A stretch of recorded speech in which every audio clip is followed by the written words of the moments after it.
Kazakistan. Orta Asya'nın bağımsız Türk devletlerinden biri ve yüz ölçümü bakımından dünyanın en büyük 9. ülkesi. Yine doğal kaynaklar bakımından da petrolü ve doğalgazıyla Türk dünyasının en zengin ülkelerinin başında geliyorlar. Ayrıca ülkede demir, uranyum ve altın rezervleri de muazzam derecede fazladır. Yani ülkenin ana gelir kaynağı yeraltı zenginliklerinin ihracatına dayanıyor diyebiliriz. Bu ülkeyi harita üzerinde incelersek, ülkenin kuzeyinde Rusya, güneyinde Türkmenistan, Özbekistan ve Kırgızistan, doğusunda Çin bulunur. Bu anlamda Kazakistanlılar komşu devletlerden fazlasıyla etkilenmiş bir ülkedir. Örneğin ülkede hemen herkesin Rusça bilmesi veya sokaklarda Çin sokak yemeklerine ait ürünlerin satılması bunun basit bir örneğidir. Kazakistan yılın neredeyse yarısını kar yağışıyla geçiren bir ülke olduğundan soğuk sevmeyen kimselerin bahar ve yaz aylarında oraya gitmesi daha mantıklı olacaktır. İstanbul ve Ankara'dan Kazakistan'a doğru direkt uçuşlar gerçekleştirebilirsiniz. Ülke nüfusunun %70'lik bölümü Müslüman olmasına karşın domuz ürünleri ve alkol tüketimi fazlaca yaygındır. Özellikle alkol tüketimi açısından Rusya'dan fazlaca etkilenmiş bir halktır. Bundan dolayıdır ki ülkede sıkça trafik kazaları yaşanmaktadır. Kazakistan halkının göçebe Orta Asya kültürünün etkisiyle gelişmiş bir mutfağı vardır. Et ve süt ürünlerini hemen her şeyin yanında tüketiyorlar. Örneğin Türkiye mutfağında da çok sevilen sucuk ürünleri Kazakistan'ın vazgeçilmezlerindendir. En meşhur yemeklerinden biri ise beş parmak adındaki et yemeğidir. Bu yemek elle yendiği için böyle bir isim almış. Oraya giderseniz beş parmak yemeğini ve Kazak mantısını tatmanızı tavsiye ederim. Mantıları bizimkinden farklı olarak daha büyük hamur parçalarından yapılıyor. Bu ülkede Kazakistanlıların haricinde 200 bine yakın daha Türk'ün yaşadığı tahmin ediliyor. Bu Türk toplumları Ahıska Türklerini ve yurt dışından gelen Türkleri kapsamaktadır. Ahıska Türkleri kimdir diye sorarsanız, bir zamanlar Sovyet topraklarında yaşamaktayken Joseph Stalin tarafından insan hakları ihlallerine maruz kalan ve ayrımcılıklara uğrayan Türk toplumudur. Stalin zamanında Sovyetler Birliği'nden Orta Asya'nın farklı ülkelerine doğru sürülmüşlerdi. Bugünse Kazakistan'ın pek çok köyünde Ahıska Türkleri ve Uygur Türkleri yaşam sürmektedir. Kazakistan'da herhangi bir köye giderseniz her evde bir domburayı da mutlaka görürsünüz. Dombura, Kazaklar için oldukça özel bir çalgıdır ve müziklerinin temelini oluşturur. Dombura aynı zamanda Özbekistan ve Kırgızistan Türkleri tarafından da sıklıkla kullanılan bir çalgıdır. Diğer yandan Türkiye'den Kazakistan'a iş kurmak amacıyla giden binlerce insan bulunuyor.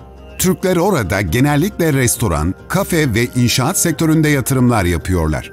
Eğer ki oraya sadece turist olarak gidecekseniz taksilere de dikkat edin derim. Bazı Kazak taksiciler sizden kat kat fazla para alabiliyorlar. Zira kimi Kazakistanlılar ülkelerini ziyaret eden Türkiye ve Azerbaycan vatandaşlarını çok zengin zannediyorlar. Bunun sebebini onlara sorduğumuzda ise Türk dizilerinin onların zihninde bambaşka algılar yarattığını ve o dizilerdeki gösterişli yaşamların gerçekliğine inandıklarını söylüyorlar. Kazakistan'ın tarihine bakıldığındaysa bir zamanlar Sovyetlerin kontrolünde olan bir bölge olduğunu duymuşsunuzdur. Sovyetler Birliği atom bombası denemelerini bu ülkede yapıyordu. Öyle ki dünya genelindeki nükleer denemelerin 1/4 Kazakistan topraklarında yapılmaktaydı. 1991 yılına gelindiğinde ise Sovyetler Birliği'nden ayrıldı ve bağımsızlığını kazandı.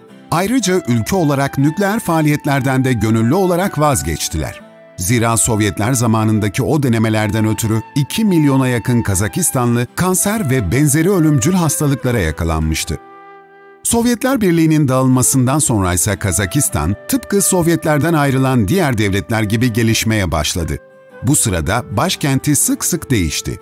1998 yılına kadar başkentleri Almatı ve Akmola, ondan sonra ise Astana oldu.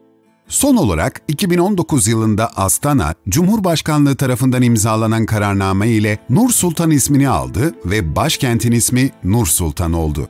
Tabii ülkedeki siyasi anlaşmazlıklardan ötürü ileriki dönemde başkent yine değişebilir. Sovyetler Birliği'nden ayrılan başka ülkelerde gezinirseniz, şehirlerde Sovyetlerden kalma binalara ve araçlara sıklıkla rastlayabilirsiniz. Fakat Kazakistan'a gittiğinizde özellikle başkentte Sovyetlerden neredeyse iz yok diyebilirim.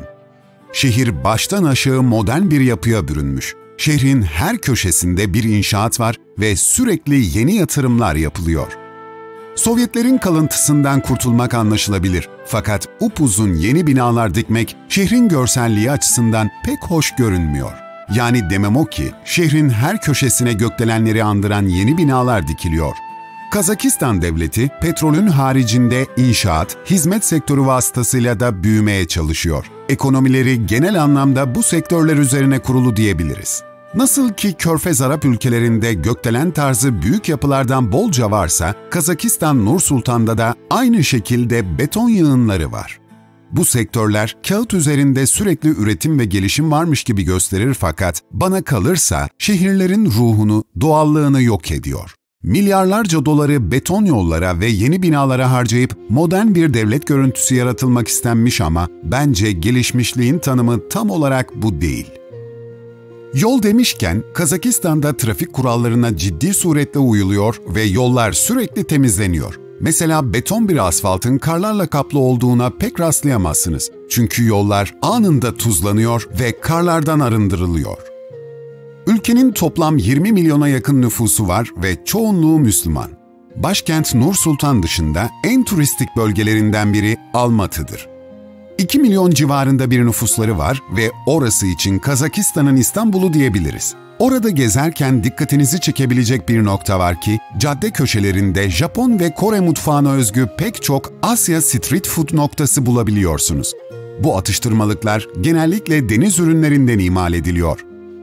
Yine aynı şekilde pek çok Türk lokantasına bu ülkede rastlayabilirsiniz. O nedenle Kazakistan'da asla aç kalmazsınız. Ancak şunu da söyleyeyim, ete karşı titizseniz, her eti yemem diyorsanız Kazakistan'da önünüze gelen et yemeklerine karşı dikkatli olmanız gerekir. Çünkü bu at eti de olabilir, domuz eti de. Zira ülkede sığır etinin yanı sıra at eti ve domuz eti de satılıyor. Özellikle at eti Kazakistan vatandaşları için bir kültürdür. Fiyatı dana etinden daha pahalı, bunu da söylemeden geçmeyeyim. Hatta siz bir aileye misafir olursanız büyük ihtimalle size at etinden yapılmış yemekler hazırlayacaklardır. At eti bu ülke için özeldir ve değer verilen kimselere at eti ikram edilir. Tavuk etinin fiyatı sığır etiyle hemen hemen aynı. Buna şaşırabilirsiniz ancak şöyle bir sebebi var. Ülkede büyükbaş hayvancılık, kümes hayvanlarına olan ilgiden daha fazla. Bu nedenle tavuk etiyle dana eti arasında muazzam farklar yok. Bir lokantaya gittiğinizde tavuk dönerle et dönerin hemen hemen aynı fiyatta olduğunu görebilirsiniz. Kazakistan'la alakalı mutlaka duymuş olacağınız başka bir husussa geleneksel bir içecek olan kımızla alakalıdır. Kazakistan'da gezeceğiniz hemen her pazarda kımıza rastlayabilirsiniz. Kımız aynı zamanda Özbekistan ve Moğolistan'da da fazlaca tüketilmekte olan bir kısrak sütüdür. Kazakistan'da devletin belirlediği asgari ücret 30.000 tengeye tekabül ediyor. Tenge bu ülkenin resmi para birimidir. 30.000 tenge bir insanın ihtiyaçları için aşırı düşük olduğundan neredeyse kimse bu ücretlere çalışmıyor. Orada bir çalışanın ortalama geliri aşağı yukarı 150-200 bin tenge arasında değişiyor. Siz bunu 5 ile 7 bin Türk lirası olarak düşünebilirsiniz. Geçtiğimiz aylarda Kazakistan'da iç isyanlar patlak verdi ve ülkede ekonomik dalgalanmalar yaşandı. Bundan dolayı ülke içerisindeki fiyatlar sık sık artıyor. Kaldı ki petrol ve doğalgaz dışında ülkedeki yaşamsal kaynaklar genellikle dışarıdan geliyor. Örneğin Özbekistan'dan bolca sebze ve meyve ithal etmekteler. Ancak petrol gerçekten ucuz diyebilirim. Benzinin litre fiyatı 200 tengeden daha ucuz. O da 5-6 Türk lirası anca yapıyor. Petrol ülkesi olmanın en güzel avantajı da bu olsa gerek. Petrolü bir kenara bırakıp market fiyatlarına değinecek olursak, 1 litre salça aşağı yukarı 1000 tenge civarında, yani o da 34 lira civarı yapıyor. Yine 500 mililitre zeytinyağı 1850 tenge, o da 62 lira civarında. Dana kıyma ise 3000 tengeden aşağı değil, o da 120 liraları buluyor. Yani turist gözüyle baktığınızda Kazakistan'daki fiyatların ucuz olduğunu söyleyemem. Hatta bazı ürünler Türkiye'den daha pahalı. Ancak Kazakistan'da yaşayıp tenge ile kazanıyorsanız yapacağınız işin gelirine göre orada konforlu bir yaşam elbette sürebilirsiniz. Teknoloji marketlerinde ise 600-700 bin tengeye iPhone 13 modellerini bulabiliyorsunuz. Bu da 20 bin lirayı geçiyor. Teknolojik ürünlerde istisnasız olarak gıdalara benzer şekilde pahalı bu ülkede. Örneğin orada bu fiyatlara orijinal 01 telefon alırsanız, Türkiye'de o ürünü kullanmak için $200 e-mail kaydı yaptırmanız gerekiyor. Dolayısıyla Kazakistan'dan telefon alınmaz dostlarım. Öyle görünüyor ki orada da teknolojik cihazlardan yığınla vergi alınıyor. Alışveriş merkezlerinde şu da dikkatinizi çekebilir ki, insanlar üzerlerindeki mont ve kabanları AVM içindeki emanet noktalarına ücretsiz şekilde teslim edip içeride rahatça gezinebiliyorlar. Bunu yapma sebepleri ise Kazakistan'daki kapalı alanların aşırı derecede sıcak olmasından kaynaklanmaktadır. Ülke petrol devleti olduğundan kapalı bölgelerde peteklerin ısısı çok yüksek oluyor. Ayrıca Kazakistan'da rahat bir yaşam sürmek istiyorsanız Rusçayı kesinlikle çok iyi bilmeniz gerekir. Ülkede Rusçayı bilmeyen neredeyse yok ve Kazakçadan çok Rusça konuşuluyor desek abartmış olmayız.